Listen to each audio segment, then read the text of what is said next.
Welcome, everybody, to this week's podcast episode for the Financial Freedom Podcast. I'm your host, Dr. Christopher Liu. And as you know, I talk about the four different types of freedom: time, financial, location, health.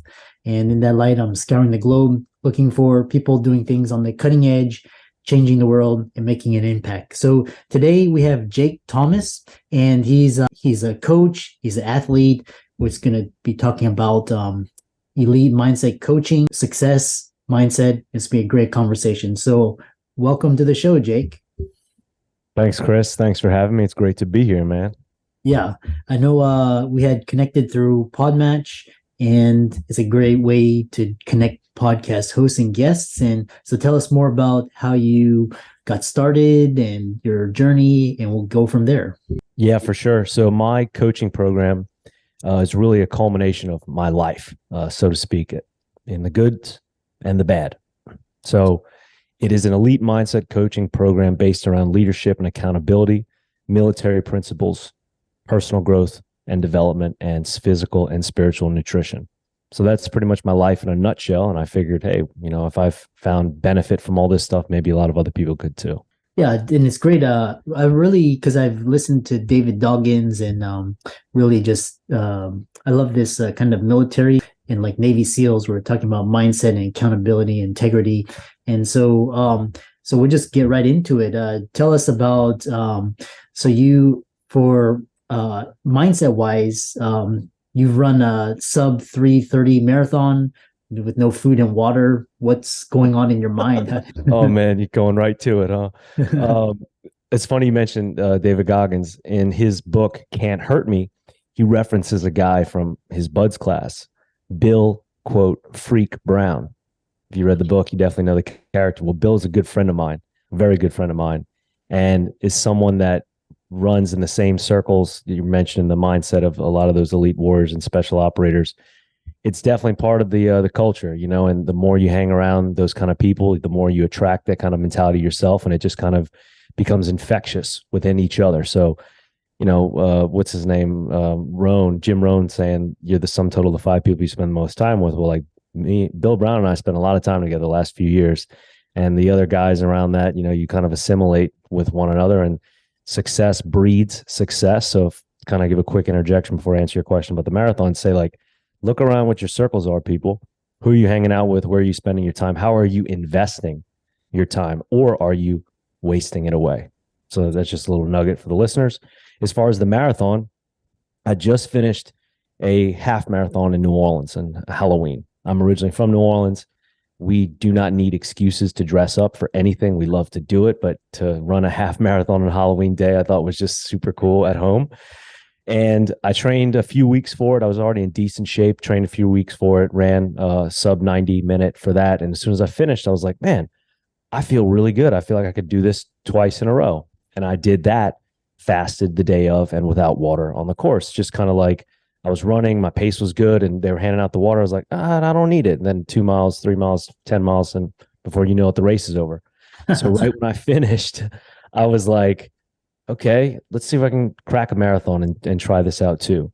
And so I hunted down the nearest one, and it was Philadelphia, November 21st. So I had 3 weeks to train, which is not a lot of time, but that was the story. And there it went. Yeah, it's interesting because with the Houston Marathon, and I've never done under 4:30. And as I age, it's like diet, nutrition, sleep, and all these, and your age is catching up to you. So you talk about this diet, I know, and again, none of this is advice, but you talk about a carnivore diet, and tell us more about, kind of your thinking around diet and nutrition. So great question. First off, the number one most impactful thing any of us can do in regards to our health is controlling what we put into our freaking mouths. It's not medicine. It's not religion. It's not your parents. It's not your education. All that matters. It's not your wellness. It's not your mindfulness. All that matters. It's not your exercise. All that matters. But the number one thing that you can do to have the most profound impact on your health is controlling what you put into your freaking mouth. If I can get that tattooed on my chest and wear it around, honest to God, I would, man. If people ask me, what's the secret? What's the one tip? That's it.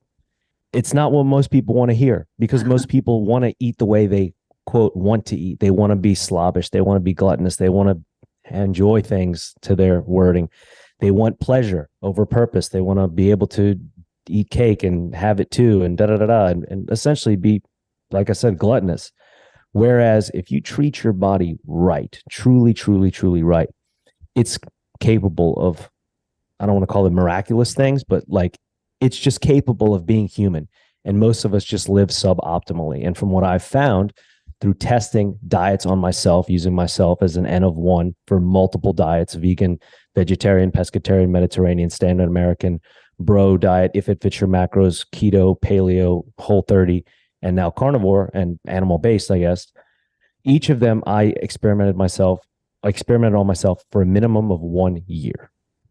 I love stats, Chris. I'm a statistician nutball. I loved it in undergrad. I loved it in grad school. Finding correlations with data requires ample sample size. So when someone tells me, yeah, I tried this diet for, a week, I'm like, get the frick out of here. I did it for a month. No, that's not long enough. 3 months, 100 days. You're starting to get there. But for me, I set a minimum of like, I'm going to do each of these for 1 year.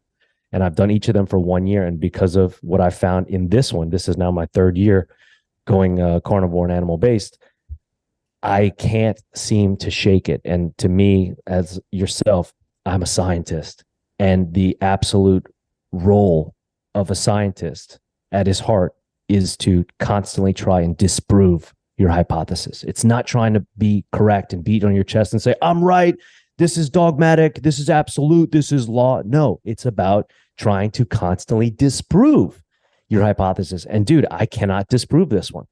That keeps me coming back. I'm just like, okay, I'm going to try this again and see if I can't crack the code on this, but it keeps debunking me. Yeah, and really it all comes down to science and nutrition. And I study when I was younger, I thought I could just run harder or exercise and just but then your body, and then now it's like your body can only take so much, and then it's almost 90%. You can't outwork a bad diet, brother. You cannot outwork a bad diet. As a kid, you can, and we see it with children. Sadly, the place where it's the most obvious is with our children, because you go to any one of our friends, your relatives, my brother, his wife, like their kids, my friends' kids, they're all eating Cheerios or Lucky Charms. They're snacking on Starburst. They're eating sweets and treats. Rarely do you see kids these days eating whole food. Literally, like next time you're around a bunch of children, see what parents are feeding them. And I'm going to get crucified by parents out there. You don't even have kids. You're not a parent. You're not even married. All right. Well, it's objective data. It has nothing to do with me or my emotions. This isn't like a personality thing. This is just the world as I'm seeing it. Right. And the fact is, the obesity increase in not just the United States and not just in adults, but in children since 1980 at a vertical slope to now, I would say is pretty goddamn obvious evidence of what's going on. Children are not being born that way. They are being made that way very quickly because they're developing, they're evolving at a rapid rate. That's what kids do as they develop. But what they're being fed is causing that obesity to take place. So it's right there in front of us. We hand this to them with a smile, or our grandmother gives it to us with a smile wrapped in a bow, and it's all cute and nice. But in the end, it's actually one of our biggest detriments, and it's right there in our faces. Yeah. And the other thing is, you study the greats, like Tom Brady and Olympic athletes, and like when you're young, you're good, but then like as you're old, you have to think about longevity and rehab. So I know you do a lot of interesting things with rehab and cold. Tell us more about that. That's so funny that you just asked that. I literally just came back from the Apple store because I reacquired an Apple Watch. I stopped using the watch at like the Series 4, and then I'd seen a lot of the marketing for the new one. It's like, oh, it can do all this stuff, Series 8. Well, I went and tested the Series 8 this morning in a cold plunge. It was 38 degrees Fahrenheit, and the watch froze. It locked up. And it's supposed to be rated to 0 Celsius or 32 degrees Fahrenheit. And I was like, okay, well, here we go, 38 degrees. And I got in there and it locked up. And I was like, what the hell?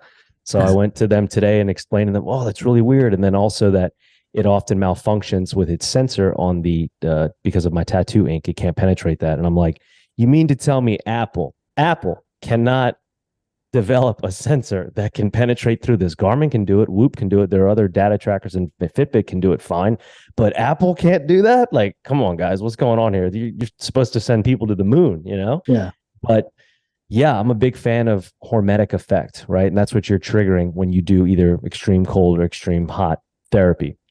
Yeah. Hormetic effect, what is that? We're talking about hormesis, something that in too much of can kill you, but just in the right amount can be tremendously beneficial, right? And that's exactly what cold exposure and heat exposure are, because essentially you have this range of stress.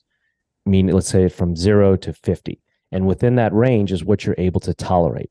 Well, if you can learn to expand that range, let's say from 0 to 50, now it's 75, and 100, 125, 150, 300, et cetera, you're more apt to be able to roam in there and not feel so erratic if something shakes you off. And that's by learning how to manipulate your autonomic nervous system, learning how to deal with your vagus nerve when it's under stress, understanding your sympathetic and parasympathetic nervous systems and their reactions to fight or flight while being in the cold or in the heat, and not running, accepting the, environment as it is, realizing that you cannot control what you are in, but you can control what's inside you, right? And how you deal with that. So yeah, Tom Brady, Cristiano Ronaldo, LeBron James, Serena Williams. You look at any athlete, especially in the upper ages, that are still in peak physical condition and still in top performing condition. I mean, again, Tom Brady, Cristiano Ronaldo, Serena Williams, and LeBron James.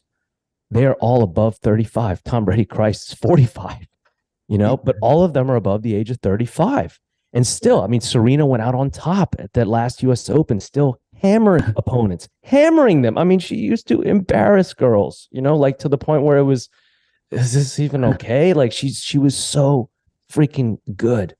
One of my favorite individual athletes of all time, for sure. Possibly the greatest individual athlete of all time, the most dominating individual sport athlete of all time. She might be up there for me. As far as in the other crew, you look at them and how they take care of themselves. Quick story, and I'll finish the answer to the question. When Cristiano Ronaldo went back to Manchester United a couple seasons ago, within the first few days, he and the team were in the canteen having lunch together. And it was a Daily Mail article. The third string goalkeeper was quoted as they were all in line getting their chow, and they looked down the line to see Ronaldo, what he was going to take, right? And they're all like leaning like this. And it was the dessert section, and he's just like, just waved it off. And they're all like, damn, because they wanted dessert. But he was like, nah, I'm good, Uh-huh. But right there, like, that's the power of the product. That's the power of the dedication. Like, the results show. And I think athletes, it's just the easiest to see what it equals to as far as in preparation and self-care. Yeah. And I love studying elite athletes, especially, performers, and just their mindset and the way they approach things and try new things. So, a lot of people listening, they're like, oh, this is great. I could, but I could never take a cold plunge or, run, 7-minute mile. And then, a lot of people, listening out there, they have addictions. So they have like eating disorders or, drug, food, alcohol. So tell us, because you have a lot of experience, how do you, what is addiction, the source of it, and how you address it? So all those things, first of all, I hate running. I used to really hate running. And even still now, every time I go on a run, I'm compromising with myself, or I'm negotiating rather. Oh, come on, just quit. Like, sometimes it's when the first mile, I'm like, oh, F this, So that's there. I sustained injuries in the Marine Corps called bilateral anterior compartment syndrome. So bilateral, both legs, anterior front compartment syndrome. Basically, hernias within the musculature and the fascial tissue below the knee and above the ankle.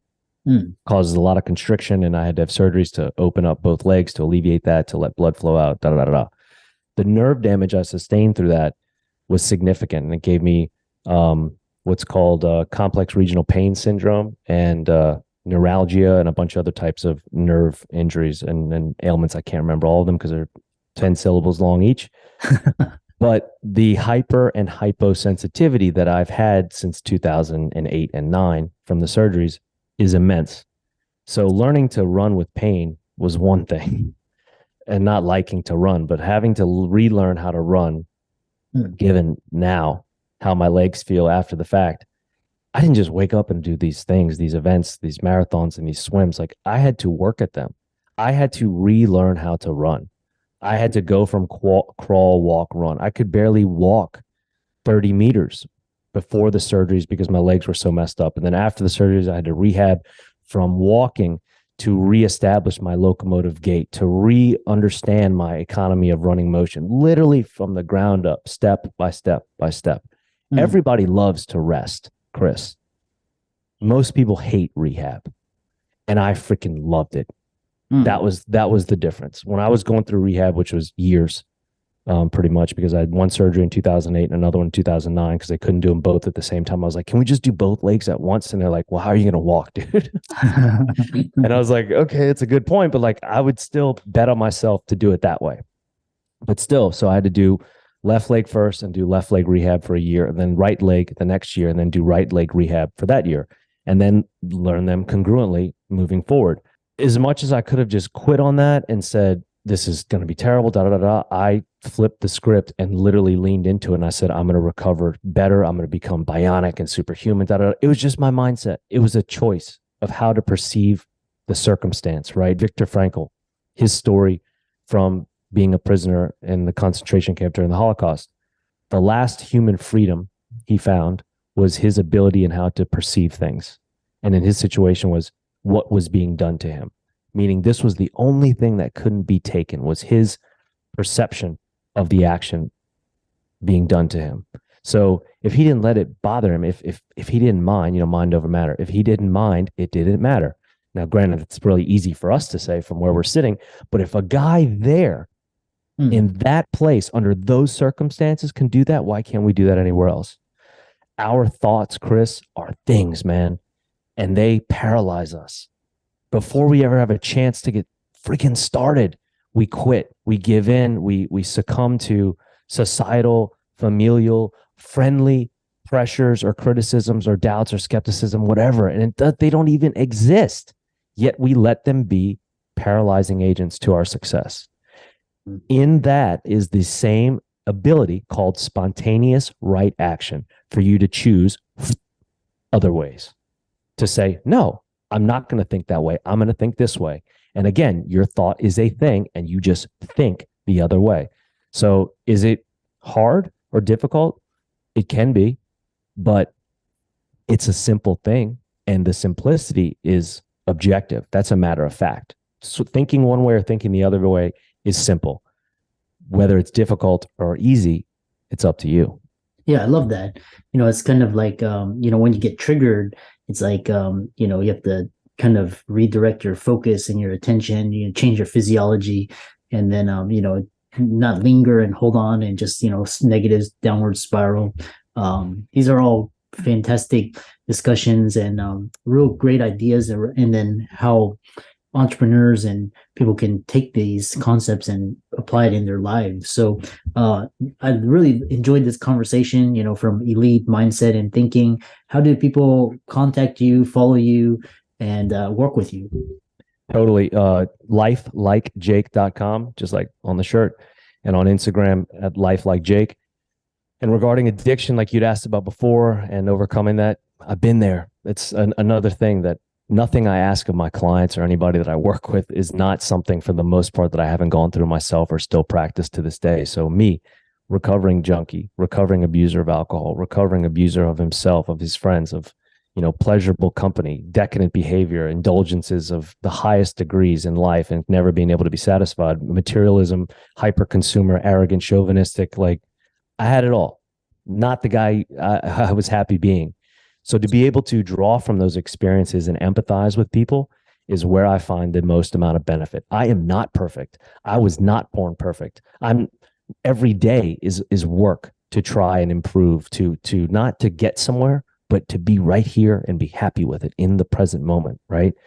And I call that living in conscience congruence, right? Because The moment you start to live in line with your conscience and really abide by what it's telling you and feeling, there's nothing in the world that can touch you.